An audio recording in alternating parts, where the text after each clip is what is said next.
सुमन के पति के देहांत के बाद सुमन दूसरों के घरों में काम करके अपने बच्चों की देखभाल करती थी, लेकिन अक्सर पति के जाने के गम और दिन रात काम करने की वजह से उसकी तबीयत खराब रहती थी। माँ, आज मैडम जी ने कहा है अगर मैं स्कूल यूनिफॉर्म में स्कूल नहीं गई तो वो मुझे क्लास में नहीं बैठने देंगी। हाँ माँ, मुझे भी आज टीचर ने बहुत डांटा। कहा कि अगर मैं कल बुक्स नहीं लाया तो वो मुझे स्ट्रिक्ट पनिशमेंट देंगे। माँ, आप मुझे नए जूते क्यों नहीं दिलवाती हो? और मुझे नई किताबें भी। बच्चों, तुम दोनों को मालूम है कि मैं दूसरों के घरों में काम करके घर चलाती हूँ।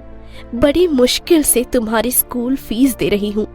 मेरे पास अभी पैसे नहीं हैं, वरना मैं तुम दोनों को किताबें और जूते लाकर दे देती। ठीक है, तो हम कल स्कूल नहीं जाएंगे।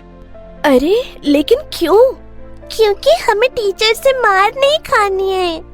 ये सुन सुमन थोड़ी परेशान हो जाती है और कुछ देर बाद कहती है, अच्छा ऐसा करो, तुम बस एक दिन के लिए अपने जूते और किताबें बदल लो।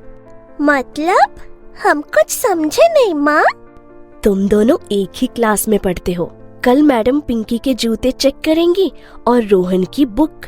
तो ऐसा करना रोहन, तुम पिंकी को अपने जूते दे देना जब उसकी मैडम उसके जूते चेक करने आए, और जब रोहन की मैडम रोहन की बुक्स चेक करने आएंगी तो पिंकी रोहन की बुक्स ले लेगा।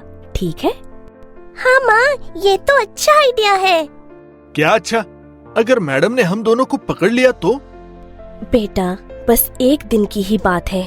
कल मैं तुम्हें नई किताबें और जूते ला दूंगी, पक्का। ठीक है माँ, हम ऐसा ही करेंगे।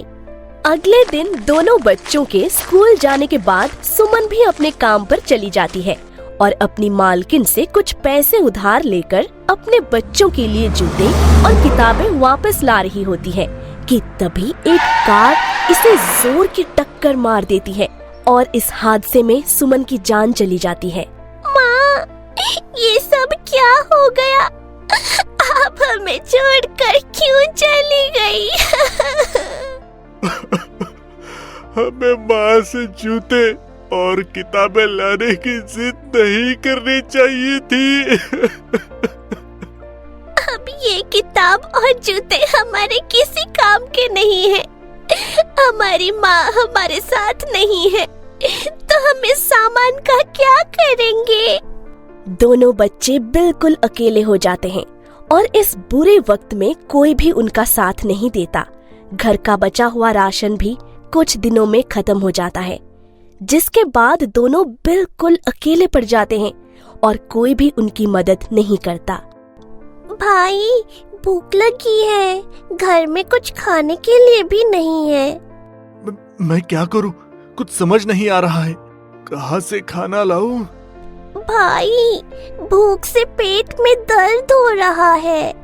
तू चिंता मत कर बहन, मैं अभी जाकर कुछ खाने के लिए लेकर आता हूँ। इतना कहकर रोहन जल्दी से बाजार की ओर जाता है और 2 दिन बाद दिवाली थी, इसलिए हर तरफ बाजार में तरह तरह के पकवान बन रहे थे। खाने की खुशबू से रोहन की भूख भी पड़ जाती है, जहाँ वो एक दुकानदार से कहता है, अंकल, मुझे थोड़ी जलेबी चाहिए, मेरी बहन बहुत भूखी है। पहले पैसे दो, फिर जलेबी ले लो। पैसे? मेरे पास तो पैसे नहीं है। अच्छा, फिर जलेबी भी नहीं है? जा यहाँ से, पता नहीं कहाँ कहाँ से आ जाते हैं, भिखारी कहीं के। अंकल, दे दीजिए ना थोड़ी सी जलेबी, मेरी बहन बहुत भूखी है। यहाँ से दफा हो जा, वरना बहुत मार पड़ेगी। रोहन बाजार में हर दुकान पर अपनी बहन के लिए खाना मांगता हुआ भटकता है, लेकिन कोई भी उसे खाना नहीं देता। ये देख रोहन हताश होकर अपने घर वापस आता है और देखता है कि उसकी बहन वहाँ नहीं थी। पिंकी, पिंकी, कहाँ गई? मेरी बहन कहाँ है? उसकी तबीयत ठीक नहीं है, मुझे उसे ढूंढना होगा। इतना कहकर रोहन जल्दी से पिंकी को ढूंढने जाता है, जहाँ वो देखता है कि कुछ लोग सड़क पर भीड़ लगाए खड़े थे। रोहन जब तक वहाँ जाता है, उसे पता चलता है कि उसकी बहन का कार एक्सीडेंट हुआ है और कार का मालिक उसे अपने साथ ले गए हैं। बेचारी बच्ची को बहुत चोट आई है, देखने में तो कोई बहुत गरीब घर से लग रही थी। भगवान ही जाने उसकी जान बच पाएगी या नहीं। दीपावली के शुभ अवसर पर कैसा अनर्थ हो गया बच्ची के साथ। हे भगवान, मेरी बहन को चोट आई है। अंकल, जिस लड़की का एक्सीडेंट हुआ है उसे कहाँ लेकर गए हैं? कौन से हॉस्पिटल में लेकर गए हैं? अरे भाई, हमें क्या पता कहाँ ले गए हैं और कहाँ नहीं। हम क्या उनके पहरेदार हैं? अब क्या करूं? कहाँ ढूंढूं अपनी बहन को? रोहन उसे आसपास के सभी अस्पतालों में तलाशता है, लेकिन उसे अपनी बहन का कहीं पता नहीं चलता। थक हार कर वो अपने घर आ जाता है और अपनी माँ की तस्वीर देखकर रोता हुआ कहता है, माँ, मुझे माफ कर दो। मैं अपनी बहन की रक्षा नहीं कर पाया। मेरी बहन मुझसे गुम हो गई। अब मैं क्या करूं? कहाँ से ढूंढूं उसे? तभी रोहन के घर के बाहर एक बूढ़ी औरत आती है और कहती है, कुछ दे दे बेटा, बहुत भूख लग रही है, कुछ दे दे। अम्मा जी, मुझे माफ कर दीजिए। मेरे घर में खाने के लिए अन्न का दाना नहीं है। मेरी बहन भी गुम हो गई है। लगता है तुम बहुत बड़ी मुसीबत में हो, लेकिन तुम चिंता मत करो, भगवान सब ठीक कर देगा। वो बूढ़ी औरत अपने पास से एक सूखी रोटी निकालकर आधी रोहन को देती है और आधी खुद खा लेती है। कुछ दिन ऐसे ही गुजर जाते हैं। रोहन हर जगह अपनी बहन की तलाश करता है। दिवाली का दिन था। सभी अपने घर खुशियों के दीप जला रहे थे, लेकिन यहाँ रोहन अपने घर की दहलीज पर अंधेरे में अकेले बैठा था। तभी अचानक उसकी बहन पिंकी नए कपड़ों में उसके सामने आकर खड़ी हो जाती है। पिंकी, मेरी बहन तो आ गई। नहीं, ये पिंकी नहीं है, ये मेरा वहम है। काश मेरी बहन यहाँ होती, हम दोनों मिलकर दीपावली मनाते। ना जाने मेरी बहन कहाँ है। भाई, मैं तुम्हारी बहन पिंकी ही हूँ। क्या कहा?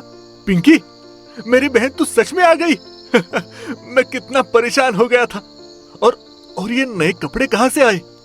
ये सब मुझे उन अंकल आंटी ने दिए।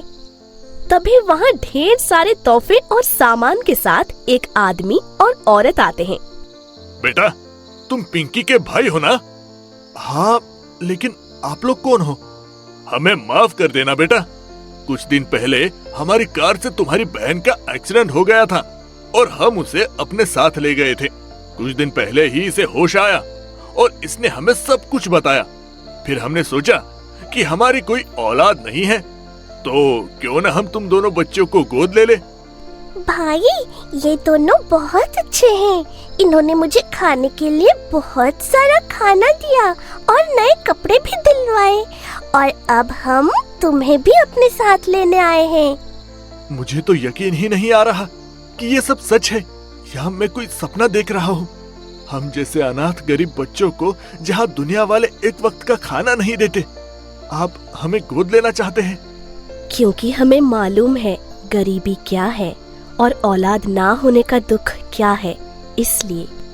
शीतल और पवन की बात सुन रोहन की आंखें भर आती हैं और वो अपनी बहन और उन दोनों के साथ जाने के लिए राजी हो जाता है, जहाँ रोहन को खाने के लिए पेट भर कर खाना मिलता है। साथ ही साथ सभी मिलकर बहुत अच्छे से दिवाली मनाते हैं। स्टोरी अच्छी लगी हो तो स्टोरी को लाइक करके चैनल को सब्सक्राइब कर ले और साथ ही बेल आइकन को भी दबा ले, ताकि हमारी स्टोरी सबसे पहले आप तक पहुंच सके।